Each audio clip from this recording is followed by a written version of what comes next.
નમસ્કાર HX24 news ગુજરાતીમાં આપનું હાર્દિક સ્વાગત છે। દરરોજના બ્રેકિંગ સમાચાર જોવા માટે અમારી ચેનલ લાઇક, કમેન્ટ, શેર અને સબસ્ક્રાઇબ કરો। ચાલો જોઈએ આજના તાજા સમાચાર। જિલ્લાના દસાડા તાલુકા નિવૃત્ત કર્મચારી મંડળની વાર્ષિક સાધારણ સભા તથા સ્નેહમિલન સમારોહ પાટડી સ્થિત શ્રી વડવાળા મંદિરે યોજાયો।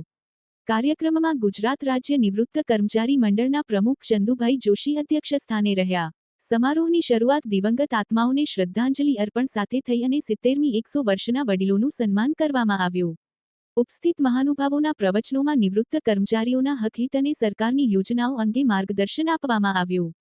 ડોક્ટર મંસૂરી દ્વારા કાનના શ્રવણયંત્ર અંગે માહિતી અને તપાસ સેવા આપવામાં આવી। કાર્યક્રમમાં વિવિધ દાતાશ્રીઓનું સન્માન કરવામાં આવ્યું તેમજ આવનારા વર્ષના સમારોહ માટે સહકાર બદલ આભાર વ્યક્ત કરાયો। અંતે મંડળના હોદ્દેદારો દ્વારા સૌનું સ્વાગત અને આભારવિધિ યોજાઈ, જેમાં વિવિધ તાલુકાના પ્રતિનિધિઓ હાજર રહ્યા।